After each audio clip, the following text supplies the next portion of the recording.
Hoy en Miami Bubbles tenemos a un verdadero arquitecto de la televisión hispana.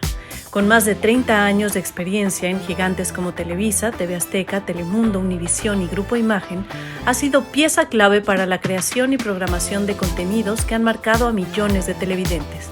Actualmente es el director general de programación y producción de Imagen Televisión, donde lidera una nueva era en la televisión abierta en México. Conoce el negocio, conoce el público y hoy queremos conocerlo a él. Él es Mauro Castillejos. ¡Yeah! ¡Bravo! ¡Bienvenido! Mauro Castillejos con nosotros. ¡Qué honor! Hola, ¿qué tal? ¿Cómo están? Qué gusto Hoy estar desde aquí. Miami, mañana desde cualquier lugar del mundo. Así es. Mauro, ¿Cómo estás, Mauro? Cuéntanos, platícanos un poquito de ti. Queremos conocerte, queremos saber un poquito más. ¿Quién es Mauro Castillejos antes de ser la gran figura ejecutiva de las televisoras? Gracias, chicas. Pues antes que nada, la verdad es que muy agradecido por esta invitación. Aprovechar que estamos aquí en Miami para poder verlas personalmente. He seguido su programa a través del canal y la verdad me gusta mucho. Felicidades por el trabajo que están haciendo. Gracias.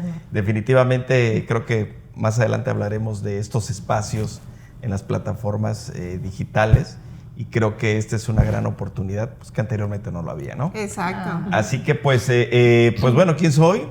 Yo soy veracruzano, nací en Coatzacoalcos, que para mucha gente luego pronunciar la palabra Coatzacoalcos es difícil. Aquí en Estados Unidos. Aquí en Estados Unidos, No, pero cuando dices soy del mismo pueblo donde nació Salma Hayek,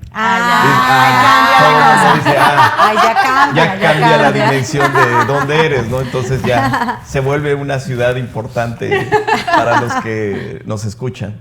Entonces, sí, nací allá y a los 17 años terminando la preparatoria o high school, como es aquí en Estados Unidos, pues me fui a estudiar la carrera a la universidad, a la Ciudad de México. Yo originalmente no me iba a dedicar a esto. La verdad es que de televisión lo único que sabía era subir y bajar el volumen o cambiar el canal. Porque pues la zona de Veracruz es una zona petrolera y yo me iba a dedicar a esa profesión de ingeniero petrolero. Pues me voy a la Ciudad de México con esa intención. Pero bueno, pues, la necesidad de tener que trabajar, porque pues, luego no alcanza para pagar la renta, pues a los 18 años ingreso a una empresa muy importante de comunicación como es Televisa. Pero y muy ahí joven, es donde 18 años. No, 18 años, un niño. Acababa yo de cumplir 18 años, corrí con la suerte de que estaban contratando gente, porque venía un proyecto del Mundial de México, de fútbol, y el único requisito era pasar un curso de televisión que duraba 15 días. Entonces me dijeron, si tú el curso lo pasas, te contratamos. ¿Y de qué se trataba el curso? La señal de televisión, en aquella época, pues análoga, ¿no? Sí. Entonces, que el croma, que el pedestal, que el video, que cuánto mide, que los diferentes aparatos analógicos de aquella época, que era el TVC, que era como un corrector de imagen, el editar, porque antes editabas ¿Estamos ensamble, hablando de insert. qué año? Estamos hablando de 1986, marzo.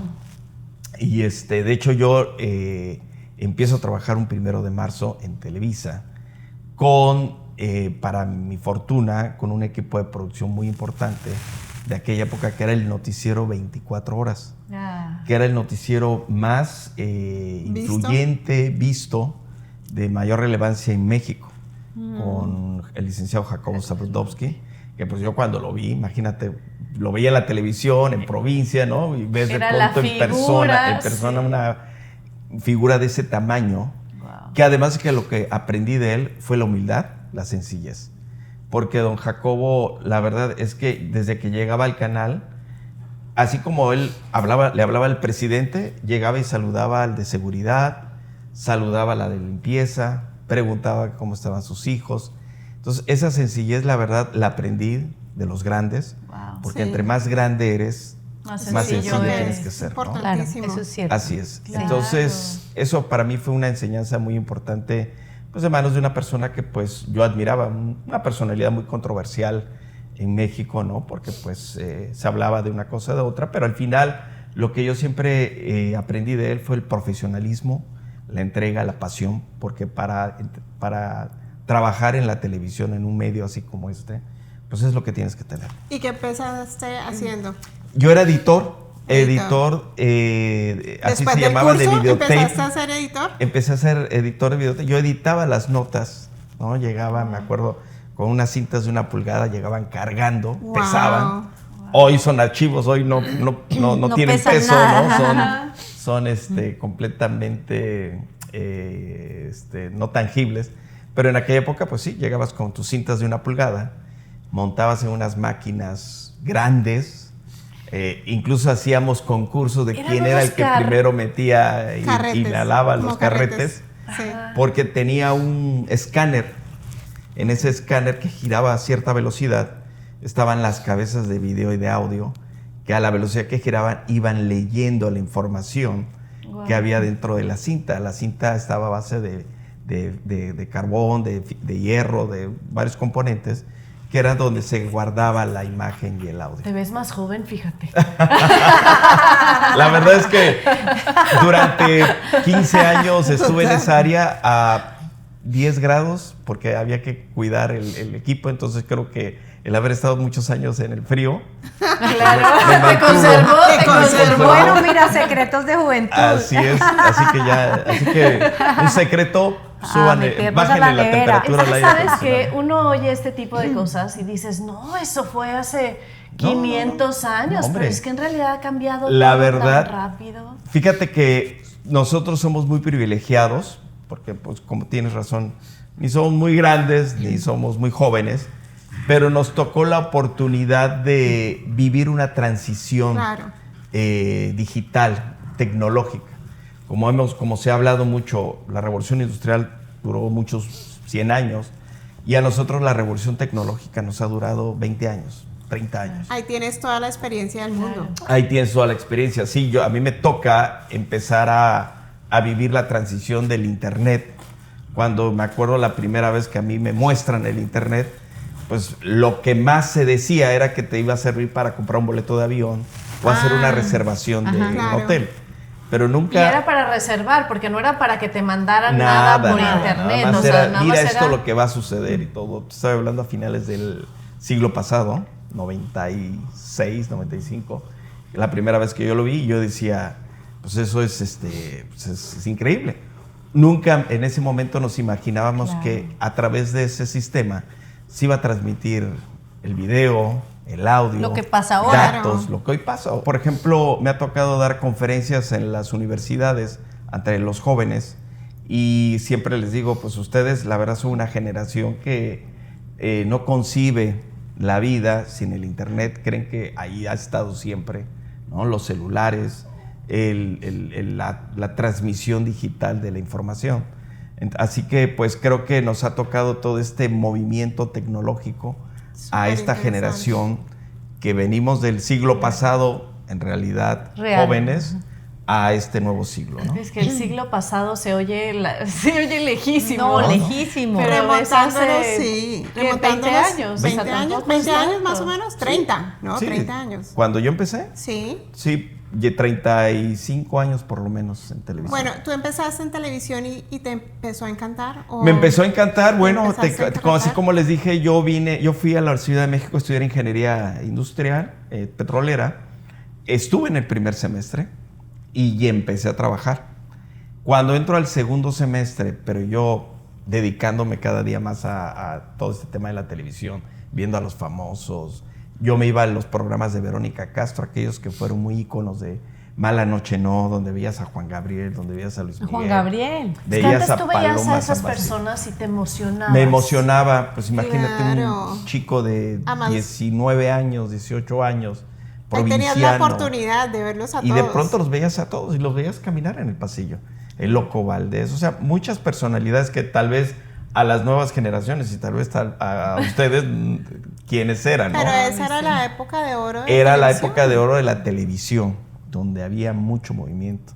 Había muchos programas musicales. hubo uno muy famoso en México que era Siempre en Domingo, conducido por Raúl Velasco. Que ese estuvo muchos años, ¿verdad? Estuvo muchos años, más de 27, 28 años. 4 horas o 5 Wow. horas. Eran de 6 horas seis. todos los Eran como domingos. 6 horas de programa Y eso, En por vivo. ejemplo, en vivo. en vivo. Y ese es un gran ejemplo de cómo hoy ha cambiado todo el movimiento tecnológico, esos tipos de programas.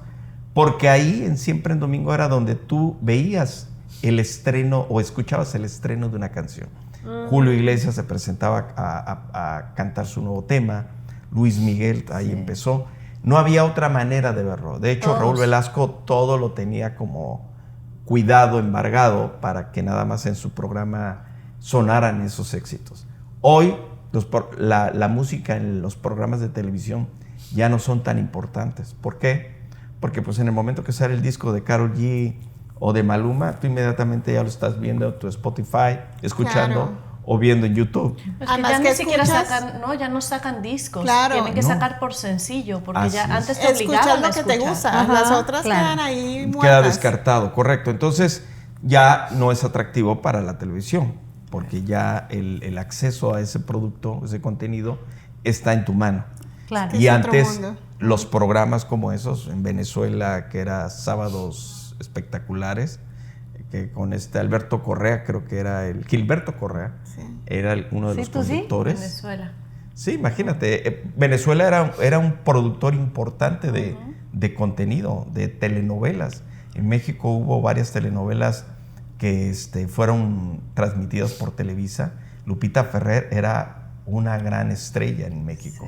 En porque eran Colombia en conocidos. esa época se veían era puras novelas Mexicanas. mexicanas. Claro. La Fiera, me acuerdo. Bueno, No, y el Chavo del 8, ¿no? El Chavo del Ocho, fue- ese que- el Chavo del Ocho, que se volvió un fenómeno Mundial. toda Latinoamérica mundial. A mí me tocó la suerte de convivir tanto con don Roberto Gómez, Chespirito, Yeah. como con Florinda Mesa. ¿Ellos están vivos? No. No, bueno, Florinda Mesa sí, don Roberto tendrá ya unos 8 años Hijita. que falleció. Pero yo fui productor de un especial que me encargó en su momento Milo Azcárraga Jan y Alberto Ciurana, quien fue mi Que en jefe paz muchos descanse. años, que en paz descanse, quien fue mi maestro, mi mentor, mi amigo. Con él trabajé 29 años. Eso Fue te el iba que a me preguntar enseñó. si tenías a una persona que fuera como Tu tu mentor. mentor.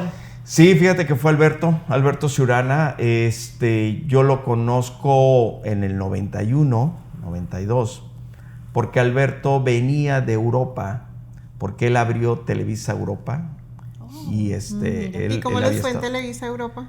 Fíjate, te cuento un poco esa parte porque pues, me la contó de viva voz en su momento. Cuando Televisa empieza a expandir sus contenidos, el primer proyecto fue abrir Univisión. Que Ok. Univisión no se llamaba Univisión, se llamaba SIN, S-I-N. Significaba Spanish International Network.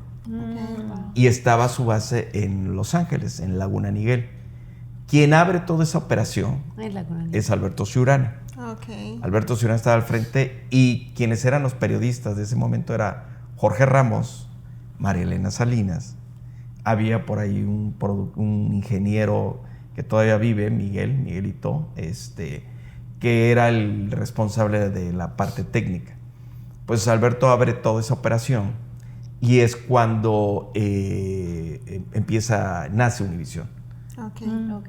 Posteriormente, debido al éxito de Alberto, lo manda Emilio Azcárraga a Londres para abrir lo que era Galavisión Europa. Eurovisa se llamaba.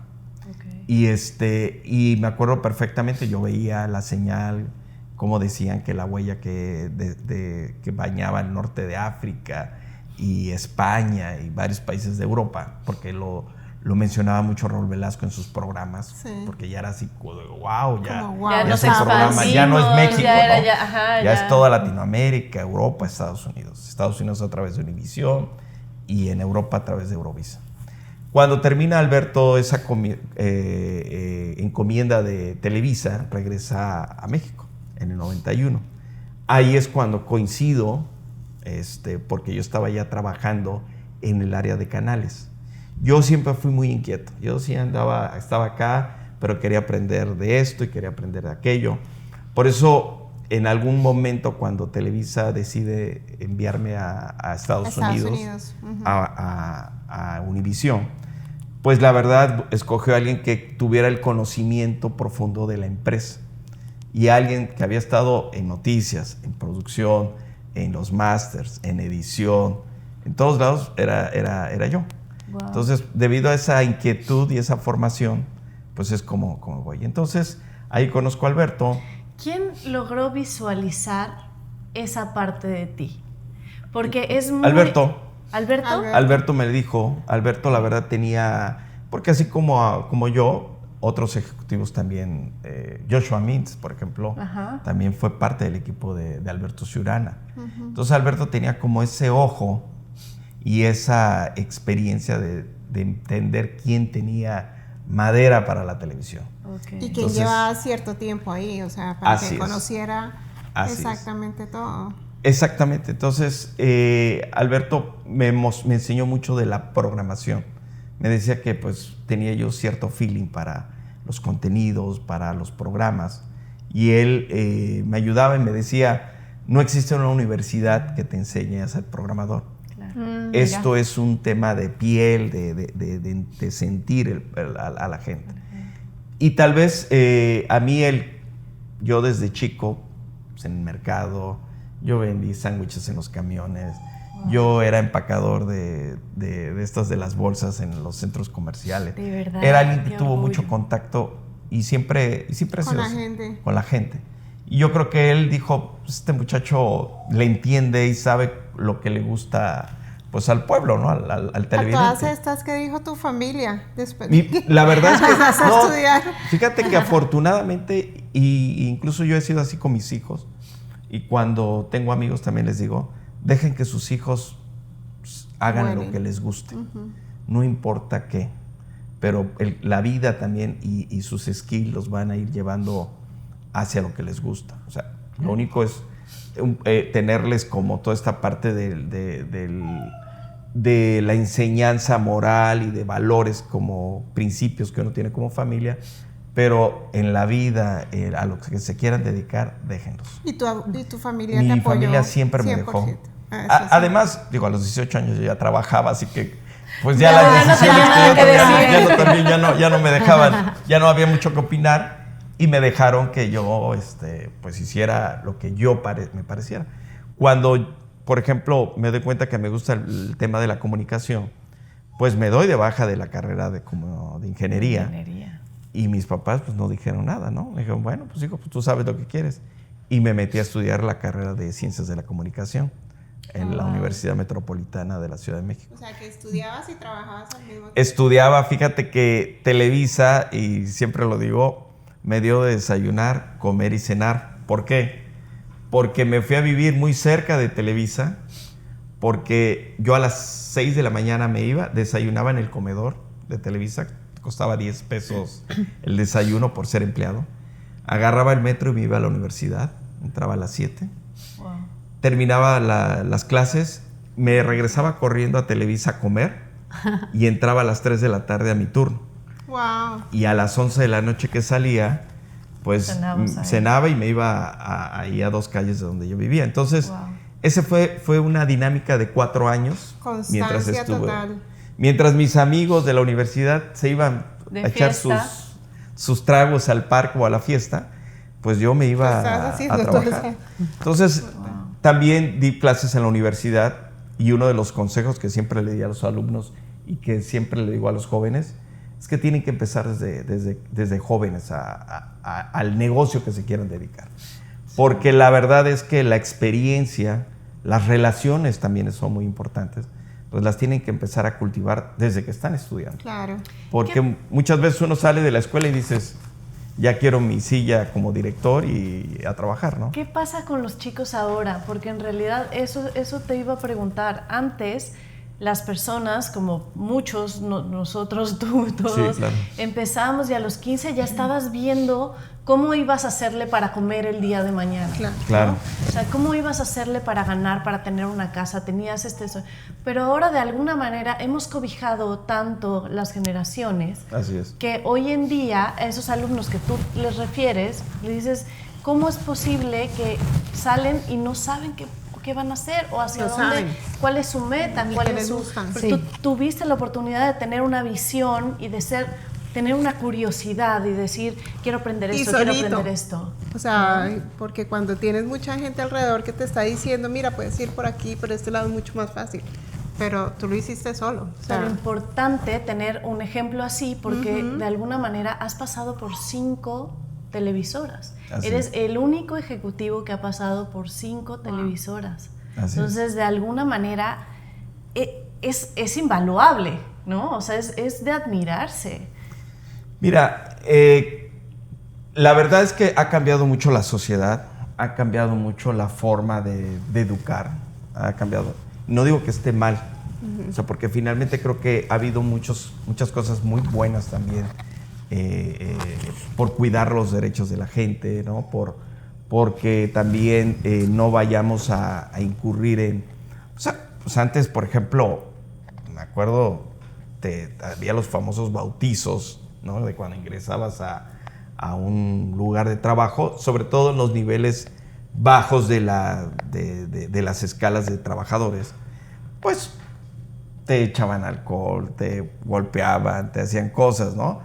Tú te reías, pero sinceramente probablemente estaban vulnerando de pronto tus derechos. Claro. Todas esas cosas se cuidan y me parece muy bien, me parece correcto. Lo que yo creo es que también se ha exagerado o se ha mal interpretado todos estas formas de convivencia o de trabajo por parte de los jóvenes.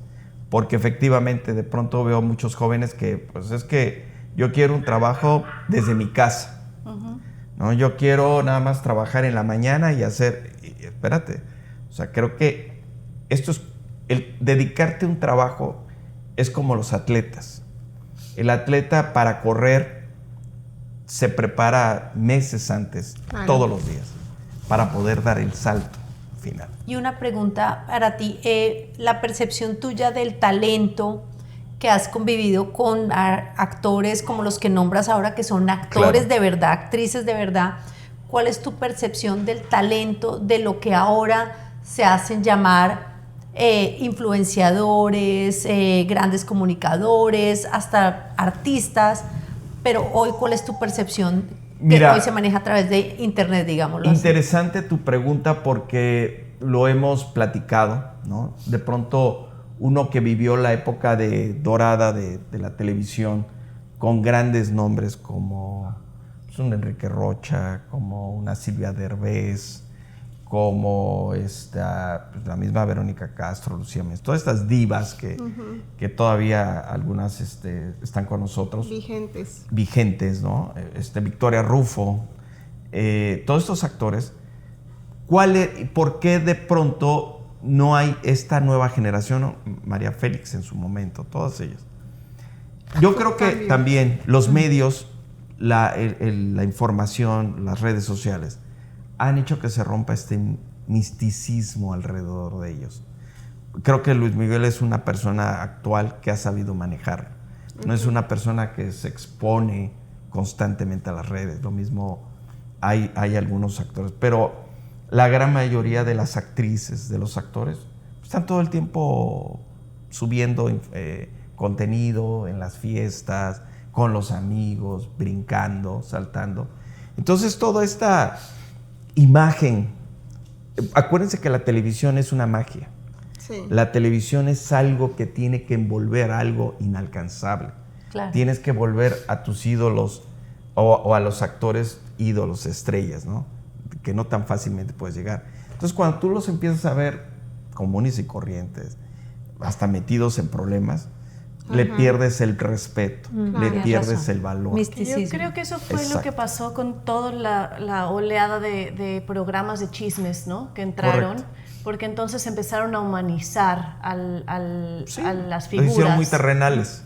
Pero entonces, ¿qué pasa? Porque a la hora de humanizarlos también surgen nuevas generaciones hoy en día, que entonces dices, antes estaban más preparados quizá, o antes se luchaban por tener una carrera, y hoy en día las redes sociales hacen que tengas una cámara enfrente, entonces no hay estas ganas de prepararse, sino como que sienten que es nato y ya. Entonces debe de haber una diferencia entre la televisión de antes y el talento de antes, cómo se forjaba, a el talento que te llega hoy en día solamente porque tiene una cantidad de followers impactantes. Así es. Mira, ha cambiado mucho el negocio de la televisión porque anteriormente pues, era el único medio masivo de comunicación y de promoción, de publicitarte. Era buen negocio para las televisoras, ¿no? Había el pie publicitario, como se le llama en el argot del medio, pues estaba muy concentrado en la televisión. Claro. Cuando viene esta diversidad, primero de canales, luego de plataformas, pues entonces ese dinero o ese pie publicitario que no ha crecido, o sea, que sigue, y más con una economía mundial, porque no es propia de un país, sino fenómenos mundiales, pues hace que no se mueva mucho, pero sí se divide y se fracciona. Claro. ¿En qué impacta? Pues que pues cada quien empieza a cuidar el dinero. Digo, a mí me toca parte de esa responsabilidad de pronto de cuidar los presupuestos. De que no puedes gastar más de lo que puedes ganar, porque entonces ya no es negocio. Anteriormente podías gastarte los millones que querías porque al final el patrocinador te iba a comprar a ti. Claro. Además, Televisa pues, era un distribuidor de contenido muy importante a nivel mundial. No existían los turcos, no existían los brasileños, no existían ahora los coreanos que han ganado mucho mercado. Sí, increíble. Y también eso ha pues, disminuido pues, el costo, las ganancias de muchos grandes corporativos que distribuían contenido. Así que pues la verdad ha sido complejo poder apostar de pronto a muchas producciones o mantener las exclusividades también del talento. No, y quería preguntarte acerca de tu trabajo, porque supongo que eso también ha ido cambiando en cuanto a tu trabajo. ¿Cómo puedes tener esa visión de saber qué es lo que va a funcionar ahorita y voy a programar ahorita, o voy a poner esto porque esto va a ser exitoso, o yo creo que esto va a ser exitoso, cuando a lo mejor no tengo el gran actor, o a lo mejor no tengo la gran figura, pero a lo mejor tengo a alguien que tiene muchísimos followers hoy, ¿no? Y puede que funcione y puede que no, pero ¿cómo puedes saber hoy en día si puedes meter a alguien que esté muy preparado o solamente a alguien que sea muy popular? ¿Cómo haces ese balance? Mira, existen los arquetipos. Los arquetipos, ¿quiénes son? Cuando tú diseñas un proyecto, tienes que pensar a quién vas dirigido, porque eso es algo importante. Primero tienes que saber quién es tu audiencia. En qué horario va a ir también programado, ¿no? Y sobre eso tienes que saber, por ejemplo, un matutino, un programa de la mañana.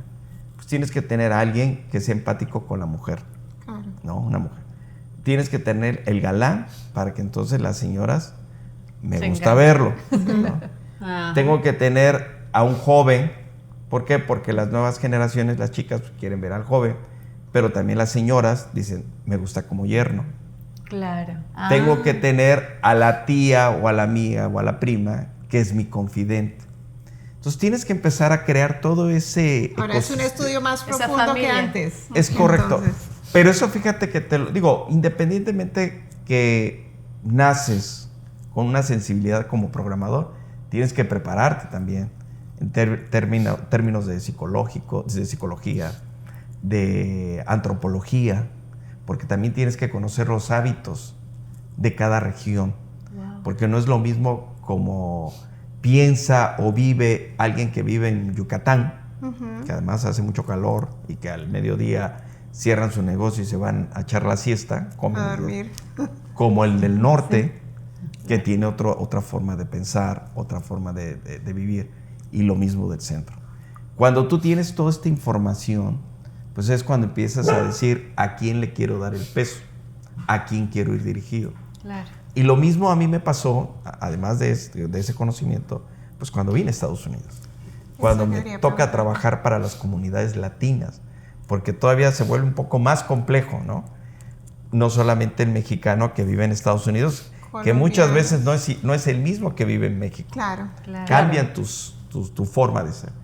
Y entonces, pues también tienes que entender el puertorriqueño, el colombiano, el venezolano, el argentino, y tienes que recoger de todos ellos, pues lo que sea afín. Su esencia. Su esencia. Por eso muchos de los programas que ustedes ven en las cadenas latinas en Estados Unidos, pues tienen a un representante de cada comunidad. Cada país. Para que puedan ustedes comunicarse y podamos comunicarnos y conectar con la gente.